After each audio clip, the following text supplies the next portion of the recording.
Ayúdenme a prender el resto de las luces. Nosotros somos hijos de luz, ¿verdad? Así que no andemos en tinieblas. Prendamos las luces. Y abramos nuestras Biblias.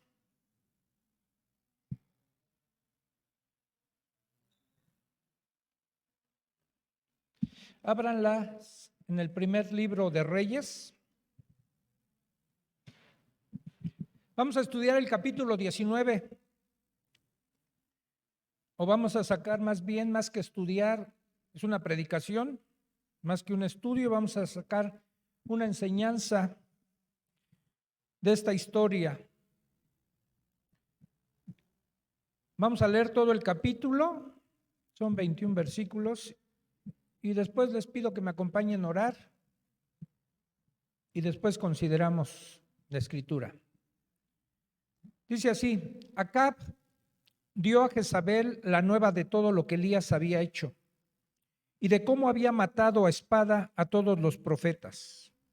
Entonces envió Jezabel a Elías un mensajero diciendo: Así me hagan los dioses, y aún me añadan, si mañana a estas horas yo no he puesto tu persona como la de uno de ellos.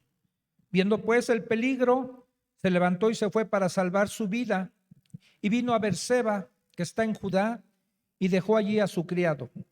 Y él se fue por el desierto un día de camino, y vino y se sentó debajo de un enebro, y deseando morirse dijo: Basta ya, oh Jehová, quítame la vida, pues no soy yo mejor que mis padres. Y echándose debajo del enebro, se quedó dormido. Y aquí luego un ángel le tocó y le dijo: Levántate, come. Entonces él miró, y aquí a su cabecera una torta cocida sobre las ascuas, y una vasija de agua, y comió y bebió, y volvió a dormirse.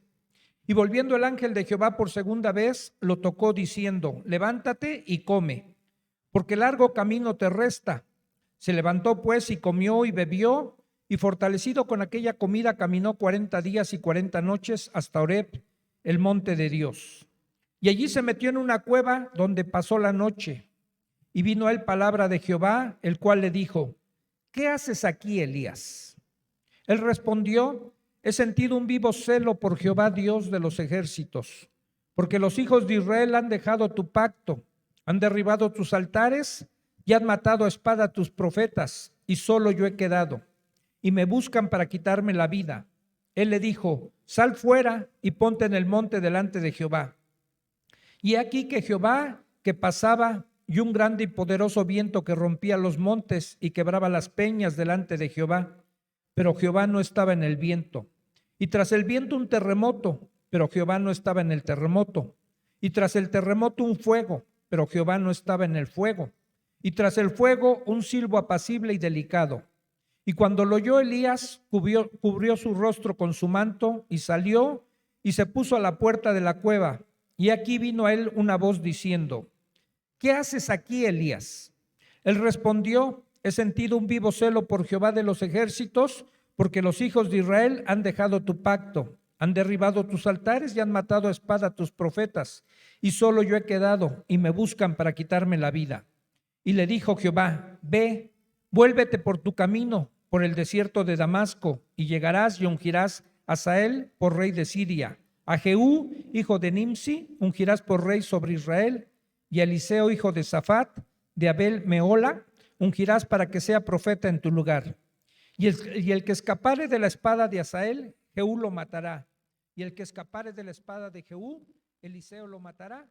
Y yo haré que queden en Israel 7,000 cuyas rodillas no se doblaron ante Baal y cuyas bocas no lo besaron.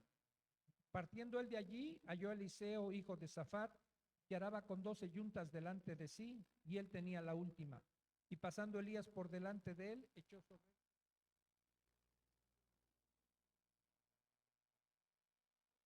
Te ruego que me dejes besar a mi padre y a mi madre, y luego te seguiré.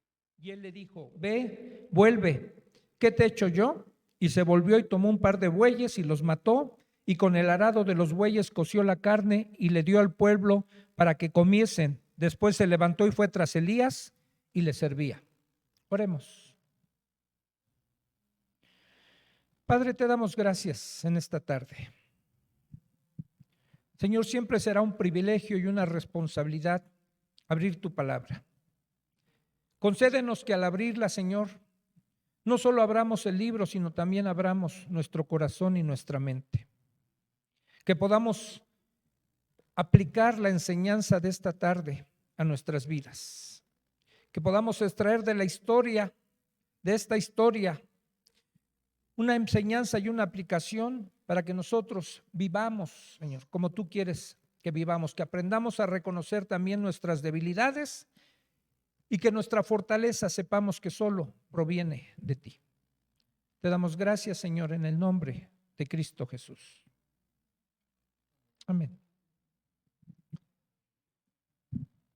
Bien, hermanos, no sé si hoy termine con la historia de Elías, no voy a abarcar todo lo que la Biblia dice de Elías. Quizás esta sea la última enseñanza.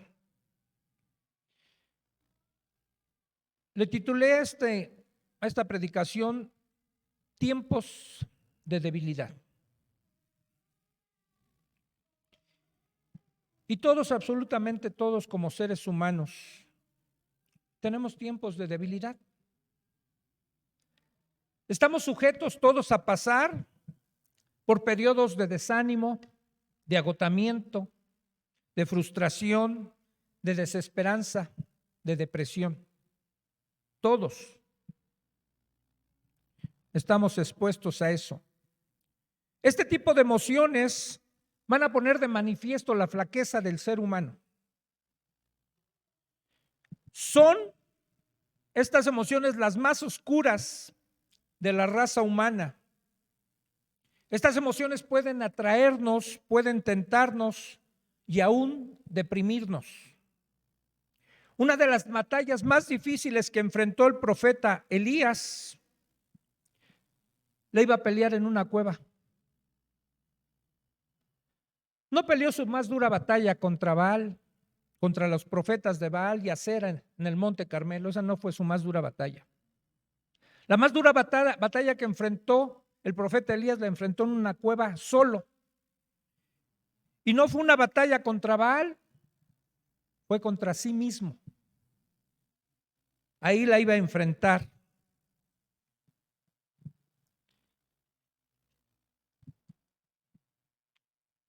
Nada más retomo un poquito lo que ya no dije la otra vez al terminar la anterior predicación que di cuando vence a los profetas de Baal. Una vez que los vence, entonces viene lo que dice Santiago en su epístola acerca de Elías, que Elías oró y no llovió durante 3 años y medio.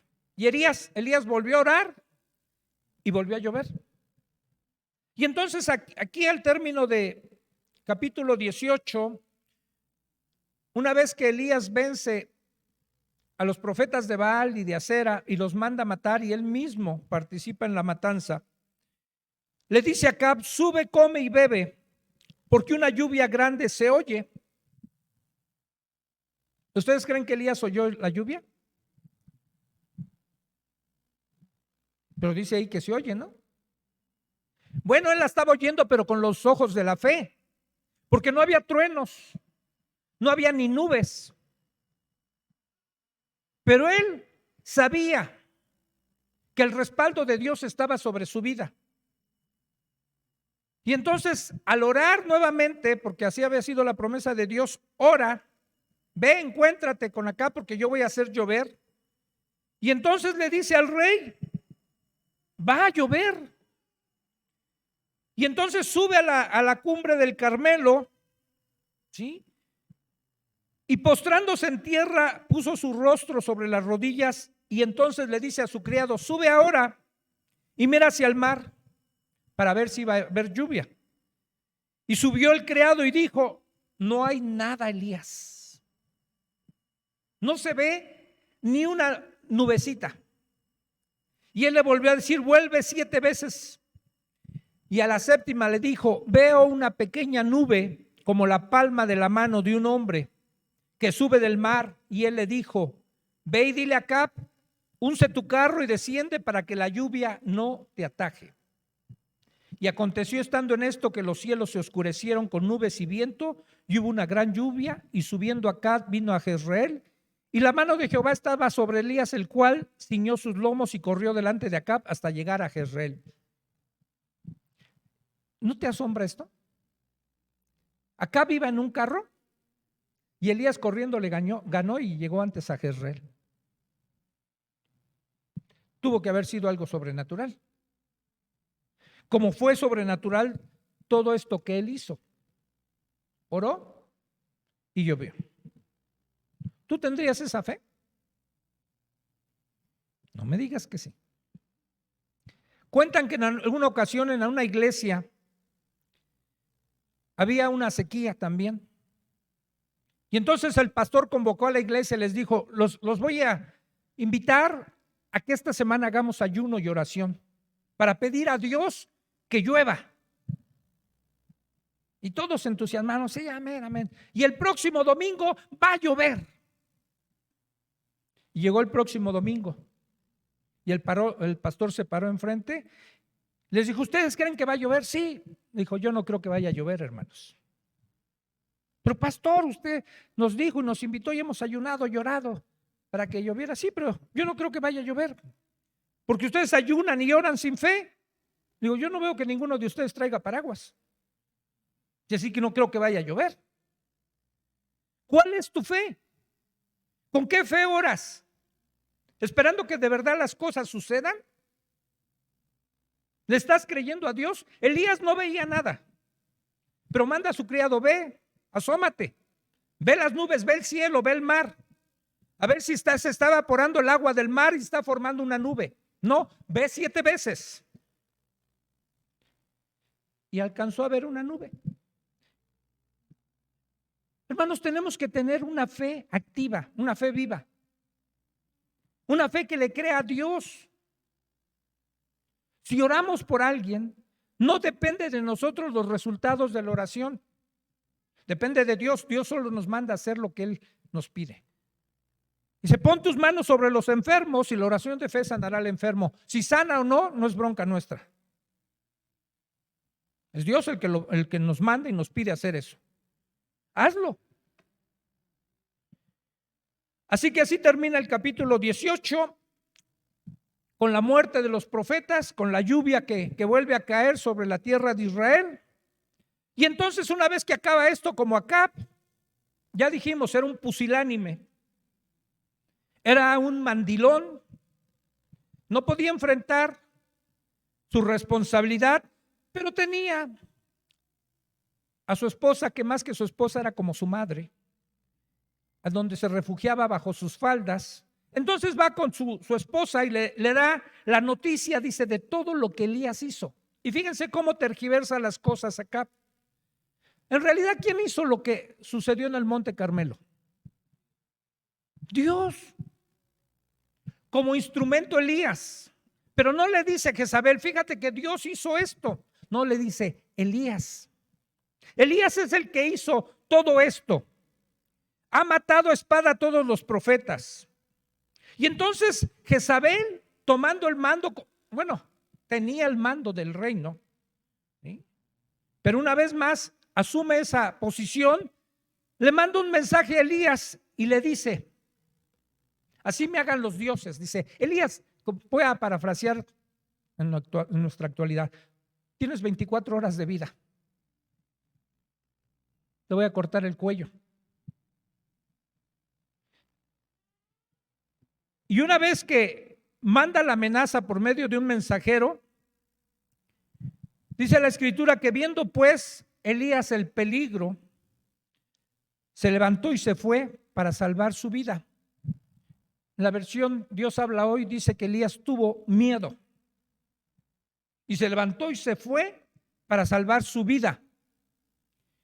Y se fue hasta Berseba, que está en Judá. Si ustedes checan en un mapa bíblico geográfico, Palestina estaba dividida en 6 provincias. En medio estaba el río Jordán, ¿sí? Estaba Galilea, estaba Samaria y abajo estaba Judea y del otro lado del Jordán estaban Decápolis y Turea y otras provincias. Entonces, el reino del norte estaba arriba, pertenecía a Galilea, y el reino del sur estaba en Judea, donde estaba Jerusalén.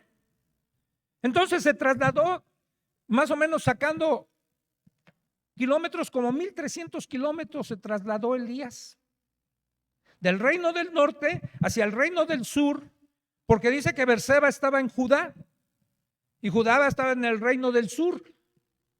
Y acuérdense que el ministerio de Elías se desarrollaba en el reino del norte, en Israel. Entonces se traslada hasta allá y deja ahí su criado. Y vamos a ver las raíces del desánimo, de la depresión, de la desesperación. Ponle la emoción que tú quieras, pero es una emoción negativa.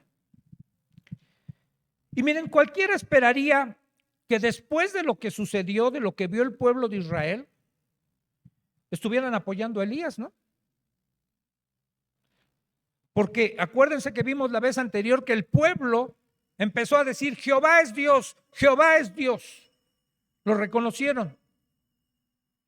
Pero una cosa es expresar algo con los labios y otra vivir lo que uno expresa con los labios. Por eso Jesús reprochó a la gente, le dijo: este pueblo de labios me honra, pero su corazón está lejos de mí, citando al profeta Isaías.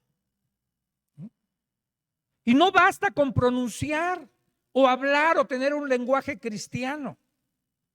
Hay que asumir la responsabilidad que implica ser creyente, vivir de acuerdo a los estándares que Dios quiere y en el poder del Espíritu de Dios. Entonces, este pueblo, que aunque había reconocido que Jehová era Dios, por el contexto que se ve, no respaldaron a Elías.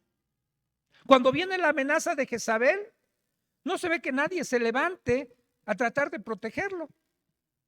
Y viendo esta situación también Elías, bueno, él, digamos, se desilusiona del pueblo y se llena de temor. Y diríamos: ¿dónde quedó aquel hombre valiente? Porque él solo enfrentó a todos los profetas. Y una mujer le causa temor y le hace huir.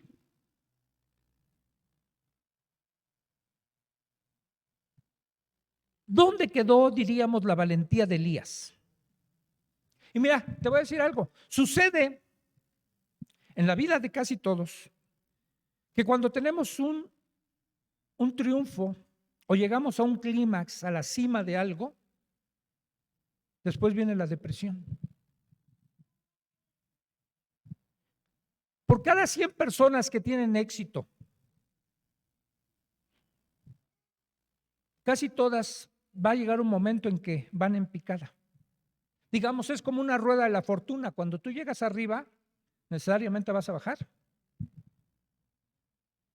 Y por eso es que los cristianos debemos cuidarnos mucho del éxito, más que de los fracasos. El éxito nos puede nublar la vista, pero casi siempre detrás de un éxito viene una bajada. Mira, te voy a poner un ejemplo. ¿Sabes lo que sucede con los alpinistas a veces? Ellos tienen una meta de llegar a una cumbre y pueden verla difícil y todavía les falta mucho, pero ¿sabes qué les anima? Alcanzar su meta. Y pueden dar su máximo esfuerzo. Y cuando llegan allá sienten una satisfacción tal que les va a costar más trabajo, aunque es más fácil el descenso, que la subida les cuesta más trabajo el descenso. Cuando tú alcanzas una meta, prepárate, porque puede venir Satanás a usar eso para hundirte. Creo que esto nada más se lo conté a Memo, no sé si se los conté a ustedes. Y él me decía: ¿cómo, Chucho? Sucede que cuando yo estaba en los grupos de neuróticos, allá la finalidad es hacer juntas de información para informar a la gente de lo que es la enfermedad de la neurosis. que ahora hace que no es una enfermedad, son pecados. Pero la idea es difundirlo. Y durante un año nos preparamos para hacer una junta de información. Mi esposa en ese entonces era la presidenta de todo el movimiento y yo era el líder de todo el movimiento.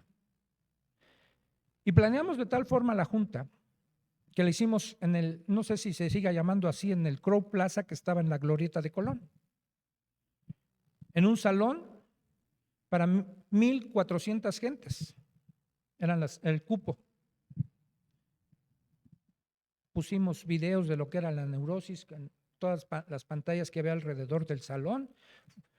Una semana antes estuvimos yendo a los periódicos, a la televisión, a la radio. Yo estuve en la televisión, nada más que nadie me vio, porque como éramos anónimos salía de espalda, ¿no?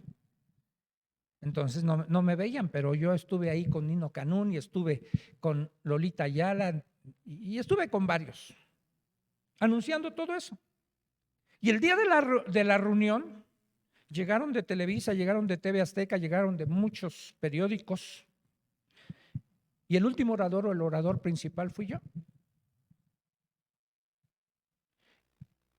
Y no me acuerdo pero bien todo lo que dije, pero me aventé un buen mensaje, la verdad. Siendo sinceros, ¿no? Sin vanagloriarme, aunque la Escritura dice, alábete el extraño y no tu propia boca, pero me aventé un buen mensaje. Y al final, los medios de comunicación me buscaban y me querían hacer preguntas, me querían entrevistar y mucha gente llegaba y me decía, ¿en qué grupo está? Porque yo quiero ir a su grupo. ¿En qué grupo está? Y era lo que habíamos estado buscando siempre. Y se supone que yo me tendría que sentir bien. Pero cuando llegué a mi casa, llegué deprimido y me puse a llorar. Y me sentía vacío. Yo ese día que le conté a Memo le dije, no sé por qué me pasó eso, Memo. Dice, pero ¿qué había dentro de ti? Le digo, no sé. Pero sí era lo que yo estaba buscando siempre. Habíamos tenido éxito, nunca habíamos metido tanta gente. Llegó un momento en que eran como 1,600 gentes y la seguridad del hotel les dijo a la gente, ya no pueden entrar más. Por protección a ustedes, por cuidado, no permitimos entrar más gente. Y no sé cuánta gente se quedó afuera. Pero yo me deprimí. Y hoy entiendo, ahorita vamos a entender, que algo similar le pasó a Elías. Había alcanzado la cumbre, la victoria ante los profetas de Baal. Pero una mujer lo hace huir porque cayó del clímax al que había llegado, vino el descenso en su estado emocional. Y acuérdense lo que Elías o lo que Santiago dice de Elías. Dice, este era un hombre igual que nosotros, sujeto a pasiones, con emociones positivas y negativas, un hombre que se deprimía, un hombre que tenía flaquezas humanas igual que todos, un hombre que se abate, que se agota, ¿sí? Que se desespera, que se deprime. Y entonces estaba en su bajada Elías y lo amenaza Jezabel y él tiene que huir. Y entonces la raíz de la depresión o del desánimo viene primero porque dejamos de mirar a Dios. Creemos las mentiras que el diablo trae a nuestra mente o las mentiras de lo que estamos viendo alrededor, de las amenazas de los demás. Cuando Dios quiere que nada más lo estemos mirando a Él y pensando en sus promesas, dejamos de mirarlo a Él. Y el temor, ¿saben qué hacen? O la depresión, ¿saben qué hacen? Es llevarnos a aislarnos de los demás, alejarnos de la gente. ¿Qué hizo Elías? Se fue a Berseba, caminó por el desierto mucho tiempo. ¿Y saben cómo lo hizo? Solo, ni siquiera se llevó a su criado. Le dijo que aquí se quedara su criado. Un ser deprimido, un ser abatido, un ser desesperado, se aísla de los demás. Va a estar solo. No quiere la compañía. Es más, a veces ni quiere la luz. Cierra sus cortinas, no quiere que le entre ni la luz. No quiere hablar con nadie, pero es cuando más lo necesita. Entonces esto va a incrementar la depresión, la desesperación, el desánimo. Así que estas personas desanimadas van a ser personas solitarias. Lo que más hacemos cuando nos deprimimos es aislarnos. El éxito, ya lo decíamos, es uno de los motivos del desánimo, de la depresión. La fatiga. Pasar por periodos intensos de tensión acompañados de agotamiento físico, esto va a hacer que surja la fatiga. Este es el Elías, digamos, que estamos viendo en el capítulo 19, es el Elías post-Carmelo. Ya pasó la etapa de Monte Carmelo. Había llegado físicamente al final de la cuerda y con toda seguridad emocionalmente, lo cual le habría debilitado espiritualmente. Nuestra hermana Debbie, que es misionera allá en Chihuahua, hace como 2 años aproximadamente así, tenía una compañera allá también, tocaya de ella también llamada Debbie, que es psicóloga. Llevaba alrededor de 3 años más o menos Debbie sirviendo como misionera. Y la psicóloga es parte de su función en las misiones. Analiza a los misioneros y le dijo a Debbie, estás agotada físicamente. Ella era responsable de atender el hospital allá en Samachique. A veces no dormía, porque a la hora que llegara alguien tenía que atenderlo. Aquí varias veces nos vino a contar Debbie que hubo niños que se les murieron en los brazos, personas que se murieron ahí, que no los pudieron salvar. Una vez nos contó cómo se estaba muriendo la gente por ignorancia muchas veces, porque toda la gente tomaba agua de un pozo y empezaban a morirse, y después descubrieron que en el pozo había un perro muerto adentro del pozo y todos estaban tomando de un agua contaminada y se morían. Tan simple como haber examinado el agua y encontrarle una solución, y todo eso tenía que enfrentar ella, estaba enfrentando. Llegó a un punto en que estaba agotada física, emocionalmente, espiritualmente, y la psicóloga le dijo, tómate un descanso, y se vino para acá 6 meses. Y ahora tratamos de estar al pendiente de Debbie. Pero ¿saben qué? Eso nos pasa a todos. No sé cómo estés tú en tu trabajo. Cuidado, aguas con tu trabajo, ¿eh? Espero que no te expriman y te exploten. Si siempre estás bajo presión, corriendo, no tienes ni tiempo para sentarte a comer, mejor piensa y renuncia. Te puede venir un infarto. De veras, no estoy exagerando. Es que a veces nos acostumbramos. A mí en mi trabajo, yo tuve que empezar a modificar algunas cosas, porque yo tenía hora de entrada, pero no de salida. Tenía supuestamente un horario para comer, pero nunca me lo respetaban. Cuando a veces llegaba a casa a comer, mi esposa llegó un momento en que me dijo, ¿sabes qué? Si vas a venir así, mejor no vengas a comer, porque yo llegaba con reloj en mano. Sírveme, dame, porque ya me tengo que ir, tengo que estar a tal hora ya. Hasta que un día me cayó el 20, porque fui a ver un amigo médico, y no fui para ver lo de mi problema, sino él me empezó a platicar. Fíjate que tengo a la vez otro amigo, dice, que vive todo el tiempo corriendo. Su trabajo lo mete en tal presión que entonces, dice, yo lo empecé a platicar con él y le dije, ¿sabes qué? Si no quieres que te venga un infarto, renuncia a tu trabajo. Yo no le dije nada de lo mío, pero parecía que estaba hablando de mí. Yo decía, pero, y ya después sí le empecé a platicar, le digo, oye, pero es que, fíjate que yo ya me acostumbré a vivir así. Dice, ¿tú crees que lo puedes resistir? Pero el cuerpo finalmente te va a cobrar la factura. No puedes estar todo el tiempo así. Tienes que bajarle ese tipo de actividad. Ahorita voy a abordar. Hay un libro de Spurgeon que se llama Discurso a mis estudiantes. Si no lo tienes, adquiérelo en tu librería favorita. Yo se los traigo. Y hay un capítulo, una plática que él dio a sus estudiantes y le tituló ese capítulo, bueno, aquí le pone descaecimientos, podría ser decaimiento o desánimo o decaimiento de ánimo del ministro. Y Spurgeon escribe algunas cosas como estas, les voy a leer algunas solo. Casi la generalidad de nosotros sufrimos accesos de abatimiento. Por más que nos sintamos animados, no es extraño que a intervalos se abata nuestro espíritu. Los fuertes no se sienten siempre vigorosos, los sabios no siempre listos, los animosos no siempre dispuestos a pelear y los de buen carácter no siempre satisfechos. Aún bajo la economía de la redención, es evidente que tenemos que pagar un tributo a la debilidad humana.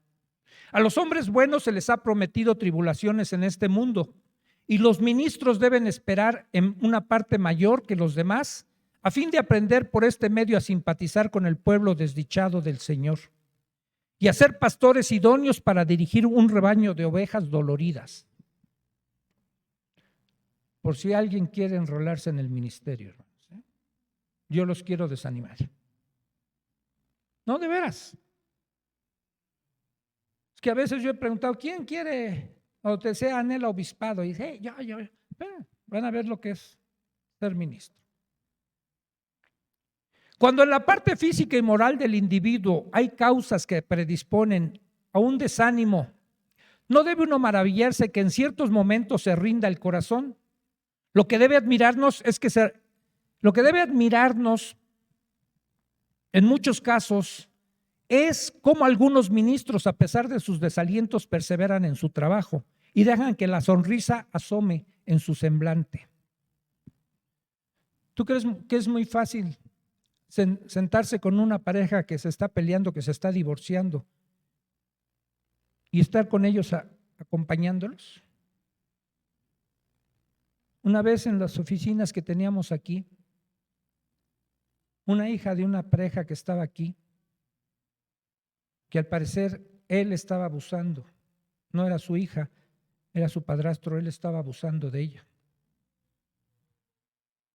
Logró salir unos días de su casa, se fue con el pastor Paco en ese entonces 15 días, y cuando regresó ella no quería regresar a su casa, se encerró en mi oficina y me dice, pastor, no me deje ir con mi papá, no me deje ir con mi papá.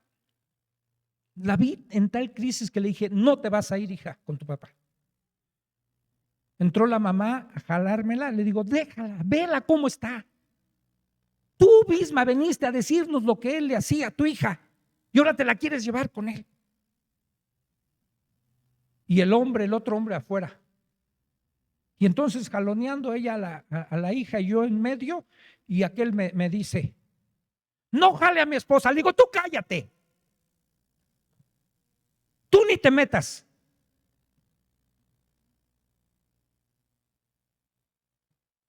Uno debe estar dispuesto a dar la vida por sus ovejas.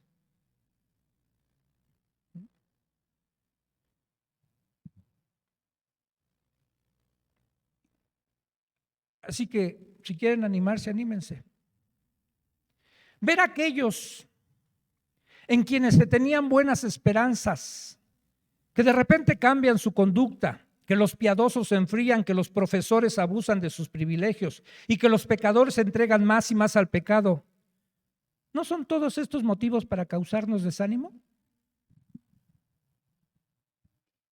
Toda clase de trabajo mental tiende a fatigar y a debilitar, porque el mucho estudio quita la fuerza a la carne, y el nuestro es más que un trabajo mental, es un trabajo del corazón, es la obra elaborada en lo más íntimo del alma. Hermanos, ¿ustedes creen que es tan fácil subirse aquí?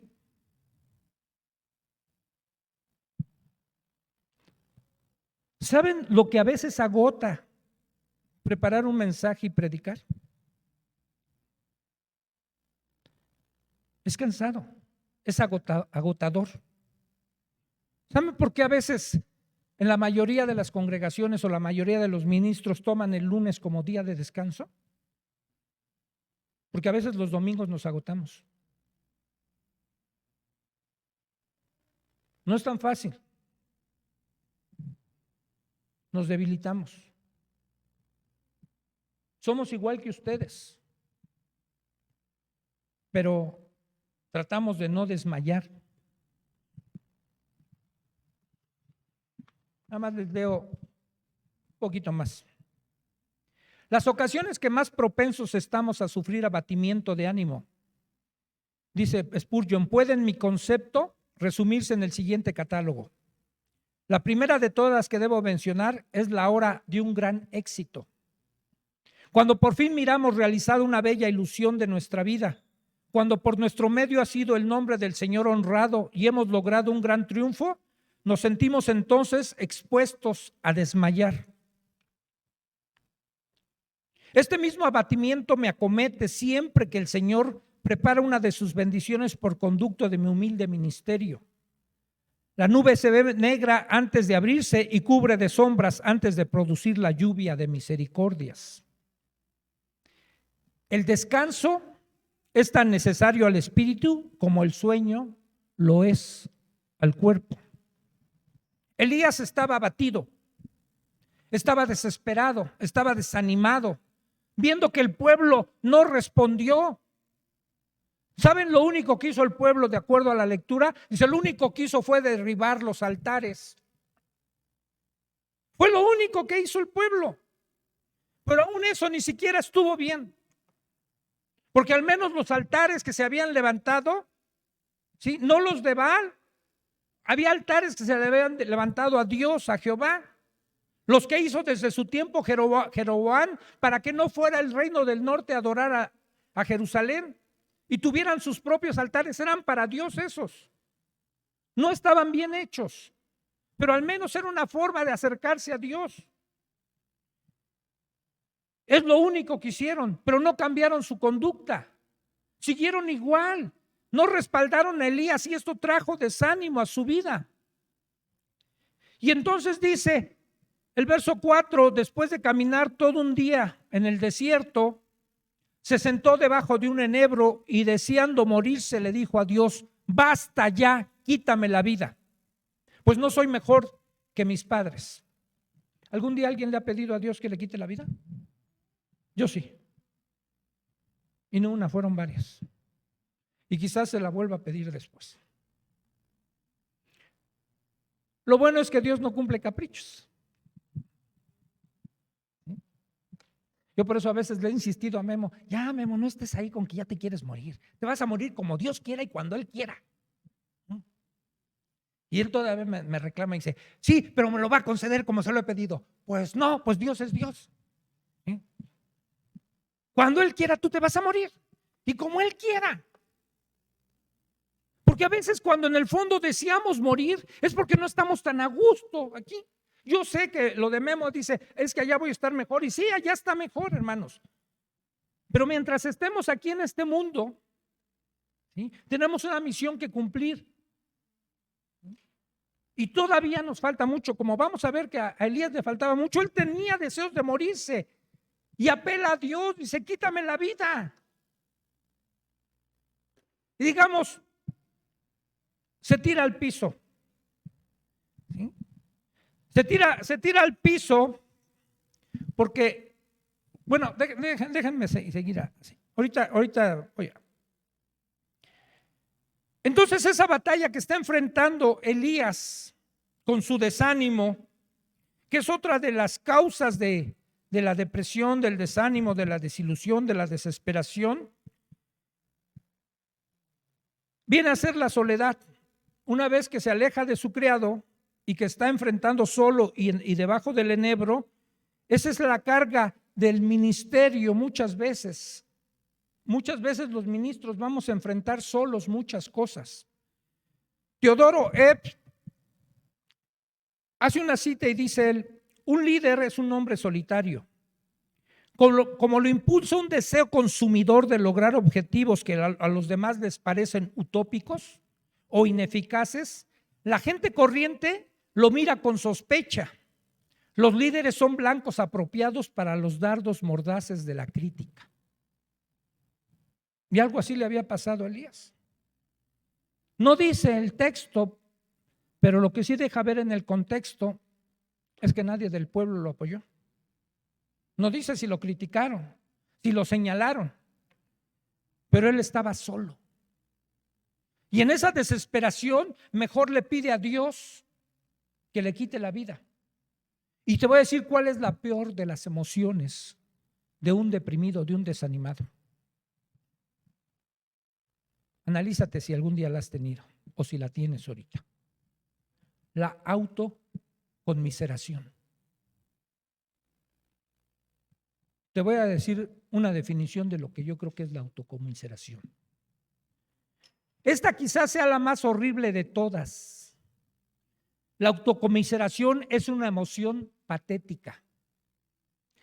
Nos miente, exagera las cosas, nos lleva a las lágrimas, cultiva en la mente de la persona una mentalidad de víctima.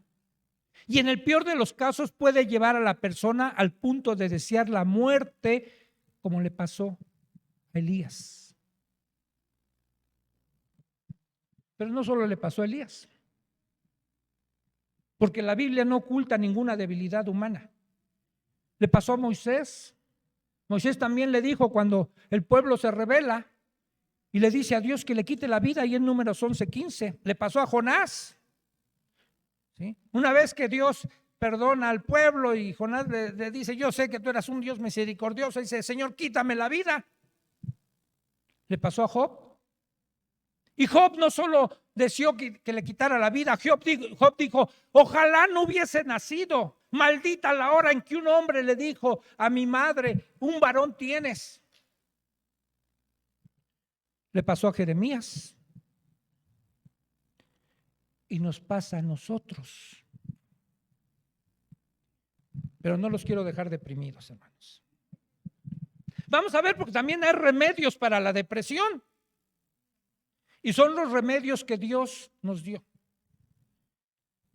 Vamos a ver los remedios. Primero, versos 5 al 8. Dios va a traer consuelo, cuidado y descanso. Entonces, una vez que se quedó debajo del enebro, se durmió. Mira, hermano, a veces es bueno el descanso. No te sigas durmiendo todo el tiempo, esa ya es flojera. ¿Sí? Pero a veces es bueno descansar. Entonces se durmió, y luego Dios, en su infinita misericordia, en su gracia, le envía un ángel y le trae comida del cielo, una torta hecha en el cielo. ¿Alguien ha comido comida de ángeles? Yo sí.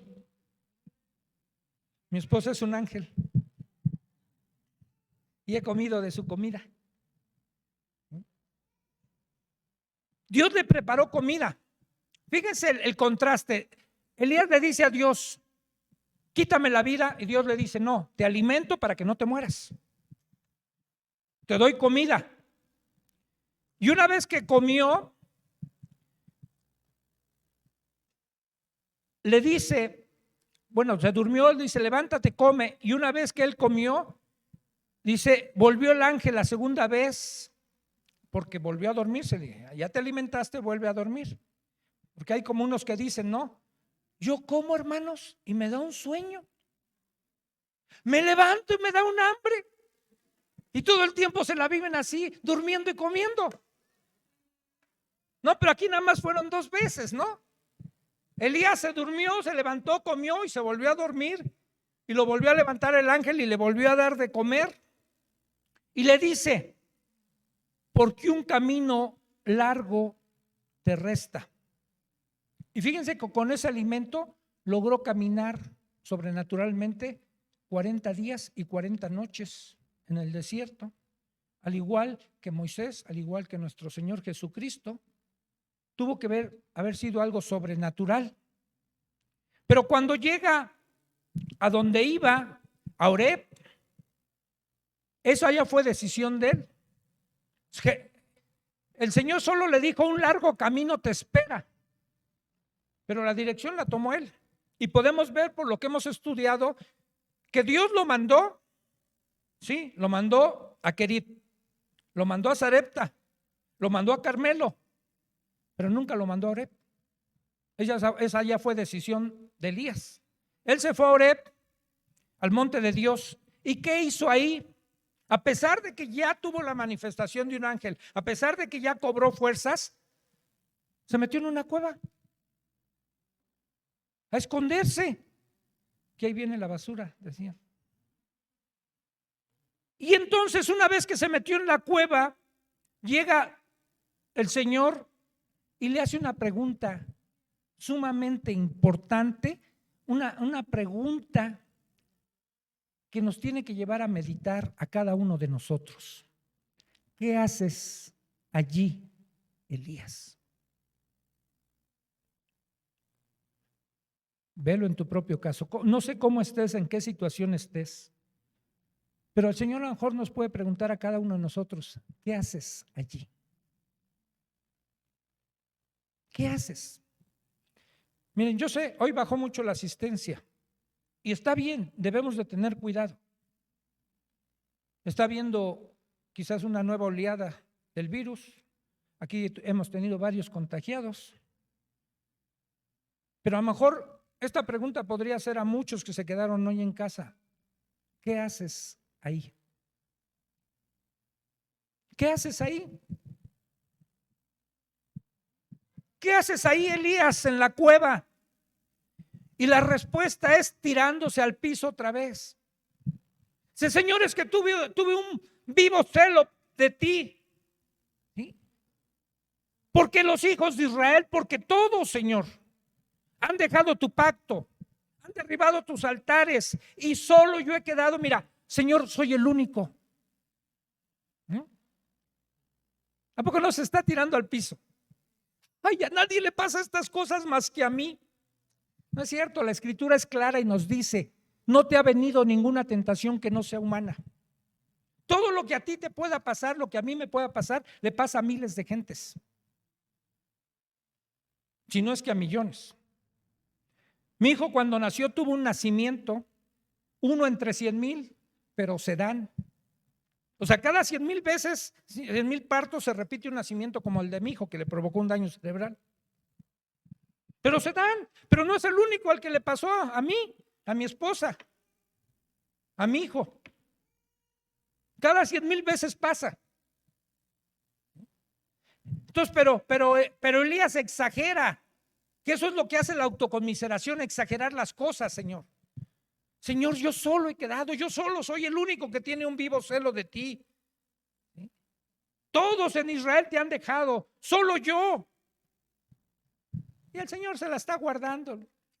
No sabes tú, chamaquito, lo que estás diciendo. Pero el Señor lo que hace con Elías, lo saca de su cueva de conmiseración. Con una orden le dice: sal fuera, Elías, y ponte en el monte delante de Jehová, y te voy a mostrar parte de mi poder. Y una vez que sale Elías, dice la Escritura, entonces apareció el Señor. Primero con unas manifestaciones de la naturaleza. ¿Sí? Vino un terremoto, después del terremoto vino fuego, y tras el fuego, bueno, antes vino el viento fuerte, el terremoto, el fuego. Y esto podría representar lo que ya había vivido Elías, lo que sucedió en el Monte Carmelo.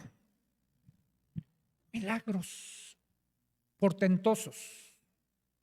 Y a veces lo que estamos esperando, hermanos, es que sucedan cosas milagrosas. Le estamos pidiendo a Dios, a lo mejor, sana a mi hijo que es paralítico, como Elías en el Monte Carmelo. Pero Dios muchas veces no va a aparecer ahí, también aparece ahí. No va a aparecer ni en el viento fuerte, ni en el terremoto, ni en el fuego, aunque está ahí presente. Él lo puede hacer Para Él no es ningún problema hacer un milagro, algo portentoso, pero Él quiere que en cada una de las cosas sencillas lo veamos. Nos confiemos en Él en cada una de esas cosas. Por eso Él aparece después en un silbo apacible. Ahí sí se le presenta, porque Elías a lo mejor estaba acostumbrado a lo grandilocuente, a lo maravilloso, aquello que deslumbra.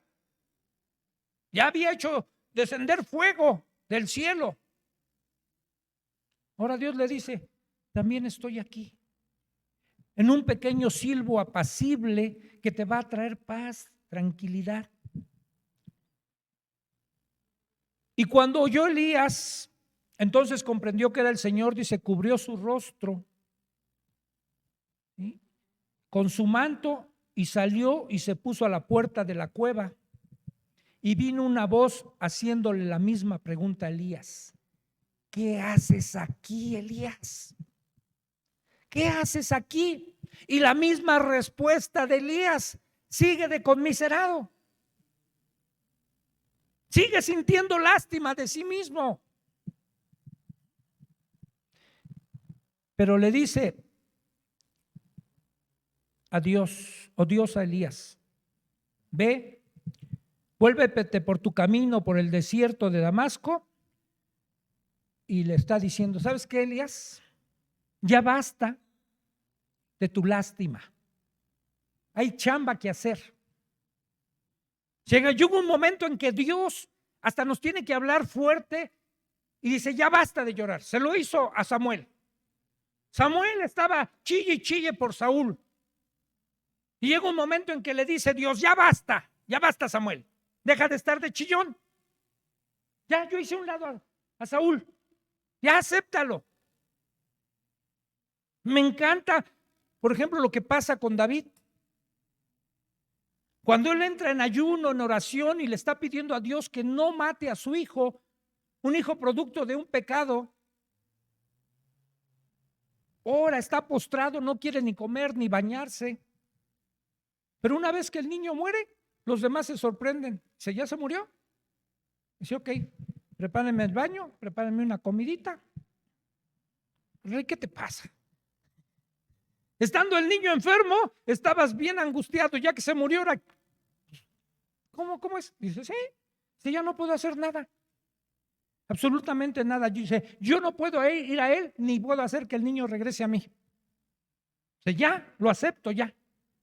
Ya no estés sufriendo. Es que me divorcié hace 20 años. Ay, ese hombre. Ya te divorciaste. Ay, es que mi padre me trató muy mal, fue alcohólico y me hizo esto. Pero ya fue hace 40 años. Ya deja de estar sufriendo por eso. Ya pasó. ¿Qué vas a hacer? ¿Seguir amargado con eso? Entonces, ya Dios le dice, mira, ve para adelante. Ve hacia adelante. Necesito que vayas a ungir a Asael. Aunque no es de mi pueblo, pero yo lo voy a usar como instrumento para castigar a mi pueblo. Y vas y también unges a Jehú, porque con él voy a cumplir lo que prometí a la casa de Acab. Y hay otro hombre que quiero que unjas, Eliseo. Porque ¿qué crees? Ya te vas a venir conmigo, Elías. Él va a ser tu sucesor. Pero ¿sabes qué es lo que hace Dios? Le está preparando. Si tú lees la historia completa, nunca ungió Elías a Asael, ni nunca ungió a Jehú. Con el único que hizo las cosas que Dios le pidió aquí fue con Eliseo. Pero Eliseo resultó ser un bálsamo para Elías, para mitigar su soledad, para ser un amigo y un siervo de él. Y si tú no tienes amigos en esta vida, consíguete uno, cuando menos uno. Los amigos son muy necesarios. Necesitamos tener a alguien en quien depositar toda nuestra confianza, en quien apoyarnos, a quien servir y quien nos sirva. Y Dios le provee a Elías de esto, y Dios le proveyó a Elías de descanso, de comida, de amigo. y de una nueva visión para lo que todavía tenía que hacer. Mira, voy a terminar con una historia, porque a veces nos quedamos más con las dádivas que con el dador de las dádivas. A veces nos quedamos más con el descanso de nuestro abatimiento que con aquel que nos dio el descanso en nuestro abatimiento. A veces disfrutamos ya la alegría de salir de una depresión que en lugar de disfrutar de la presencia del que nos dio la alegría. Cuento una historia que es real acerca de un hombre que fue un veterano de guerra. Este hombre tuvo problemas del corazón, sufrió algunos infartos, tuvo que ser intervenido a corazón abierto para salvarle la vida. Y estando en el hospital, tenía un hijo pequeño, no dice la historia de qué edad era su hijo, pero por la corta edad no permitían al niño entrar a ver a su padre. Y el padre deseaba verlo, abrazarlo, ¿no? Pero él le quiso hacer un regalo estando en el hospital, tenía algunas habilidades y le hizo un carrito de madera estando en el hospital. Y una vez terminado el carrito lo envolvió en papel muy bonito. Y entonces cuando iba a visitar a su esposa, en una de esas le mandó con la esposa y con el médico su carrito al niño que siempre se quedaba abajo con otro familiar. Él estaba en el 5º piso internado. Y entonces desde el 5º piso empezó a ver cuando llegaron con el carrito su mamá y su enfermera, y el niño abrió el regalo, vio el carrito y se puso feliz, y el papá desde allá brincando de una ventana a otra y queriendo que el niño lo viera, captara su atención. Y el niño no lo miraba, estaba feliz con el carrito y se puso a jugar con el carrito, y el papá le gritaba: ¡Ey, yo te hice el carrito, yo te lo hice, voltea, hijo! Y el niño no lo pelaba, hasta que la mamá le dice: hijo, ya está tu papá, él te lo hizo. Y entonces ya el niño voltea y lo alcanza a ver, y dice: papi, gracias, papi, gracias por el carrito que me mandaste. Hermanos, no dejemos de mirar a aquel que nos da todo. Sí, nos da muchas cosas, nos saca de nuestro abatimiento, nos saca de nuestra depresión, pero es Él, solo Él, nadie más. Que nuestro corazón esté rebosando de gratitud hacia nuestro Dios que nos ha dado todas las cosas. Y que no dejemos deprimirnos, abatirnos por lo que nos esté pasando. Hay cosas difíciles, sí, pasan cosas muy difíciles. Y la Biblia nos aclara y dice: hay tiempo para todo, tiempo de llorar y ya tiempo de reír. Y llega un momento en que eso tiene que ser sanado, tiene que ser dejado atrás, si no vamos a estar arrastrando la miseria de nuestra depresión. Ya basta, ya. Llega un momento en que tenemos que decir así. Nada más termino contando algo que me encantó de mi hija, la mayor. Y ahora hace unos días tuve la oportunidad de estar con ella en nuestro paseo, que por cierto, me tomé unos días de vacaciones porque necesitamos descanso. Cuando ella hace unos años vino aquí, yo estaba atendiendo todavía la iglesia en Acueducto. Y entonces cuando ella llegó aquí, de repente sentí de parte de Dios decirle: oye, hija, ¿por qué no compartes tú en Acueducto? Me dijo: ¿yo, papá? Digo: sí, yo creo que tú tienes mucho para dar, para edificar a la iglesia. No me contestó nada, pero el sábado antes de dormir va conmigo, me dice: oye, papá, mira, preparé este bosquejo, ¿me lo puedes revisar? Claro. Ya nada más le hice unos comentarios, digo: sí, hija, yo creo que Dios te va a usar. Y entonces supe cosas que no había sabido de ella, cosas que solo ella las trajo y luchó solita con esas. Cuando se fue a Monterrey, y allá se casó y fracasó en su matrimonio, llegó un momento en que con la persona con la que vivió, hicieron una asociación con otros hermanos y decidieron llevar a Marcos Vidal a un concierto a Monterrey. El concierto fue un fracaso, pero ella pagó todo con su tarjeta y los demás hermanos y tanto esta persona con la que ella vivía la dejaron embarcada con una deuda como de 80,000 pesos en su tarjeta. Pero dice ella, me dijo, pero bien valió la pena, papá, porque ¿qué crees? El día del concierto se fue la luz, no hubo luz en el lugar que alquilamos. Dice, y solo su teclado, pudo tocar el teclado Marcos Vidal. Dice, y solo así dio el concierto. Dice, y al final yo me quedé. Dice, y me estuve ministrando como 1 hora con Marcos Vidal. Y entonces ella empezó a comentar, dice, cuando yo me fui de aquí durante 5 años, no la pudimos ver, poco contacto tuvimos con ella. Dice, yo tenía mucho temor a volver a llamar a casa. Dice, porque creí que me iban a rechazar. Dice, pero cuando ella tomó el teléfono y marcó, me acuerdo que yo iba manejando y me enlazaron de la oficina, llamó ella a la oficina y me dijeron, Jesús, le llama a su hija. Yo pensé que era Isi. Dije, sí, comuníquemela, por favor.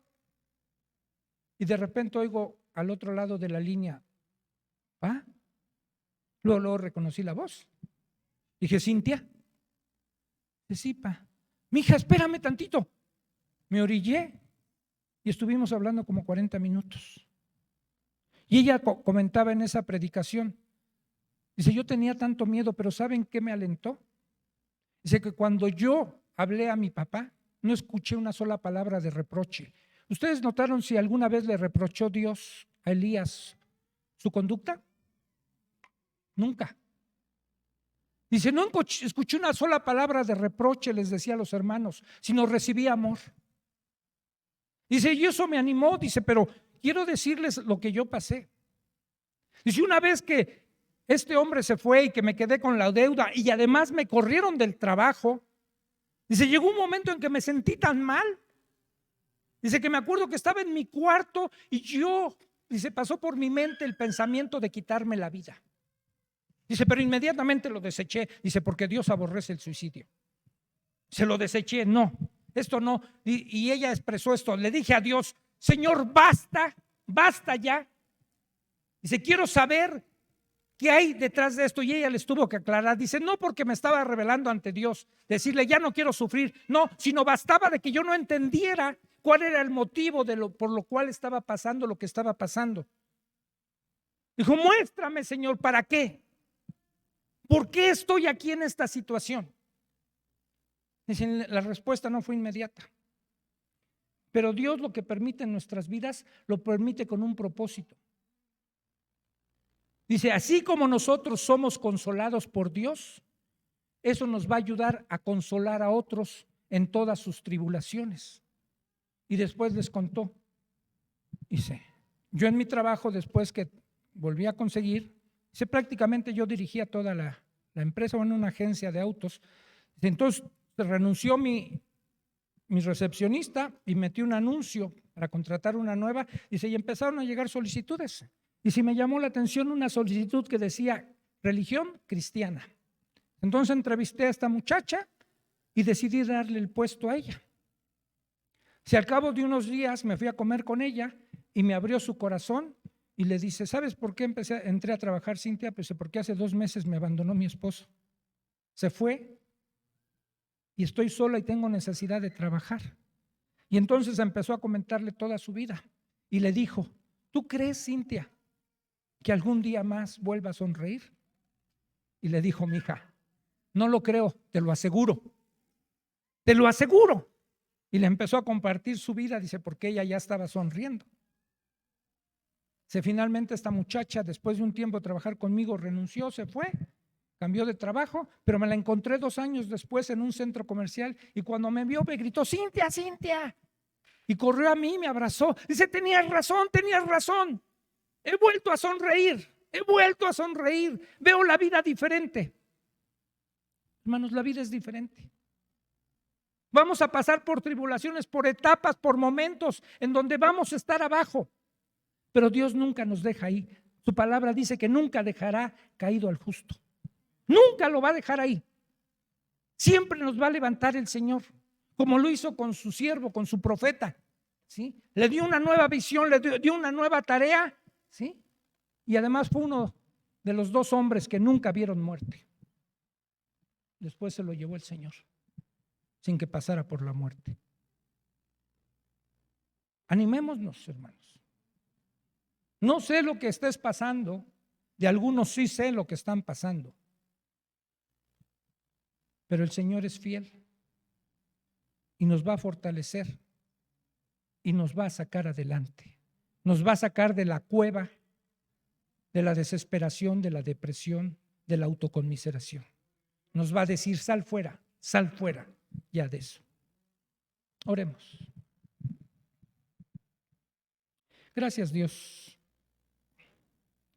porque aún conociendo lo más íntimo de nuestro corazón, nuestra desesperanza, nuestro abatimiento, la fatiga que a veces tenemos, la desesperación en que en ocasiones nos encontramos, aún el reclamo que te hacemos porque creemos que las cosas son injustas, tú tienes cuidado de cada uno de nosotros. Nos alimentas no solo con lo físico, nos das alimento del cielo, alimento divino para recobrar fuerzas. Nos abres una nueva perspectiva. Y aunque hay cosas dolorosas en nuestra vida, en nuestro pasado, aún en nuestro presente, Señor, tú tienes a la persona adecuada. Tienes al amigo que vas a traer, a la amiga que vas a traer a nuestro lado, aquel que nos va a dar palabras de aliento, de fortaleza. Y tú nos invitas, Señor, a seguirte mirando a ti, a que no nos quedemos ahí postrados, a que levemos nuestra mirada a ti y podamos seguir adelante con nuestra labor que tenemos que desarrollar. Bendice a tu iglesia, Señor, bendice a cada uno de tus hijos. Muéstranos tu propósito, Señor, y que podamos vivir todos para la gloria de tu nombre. En Cristo Jesús. Amén.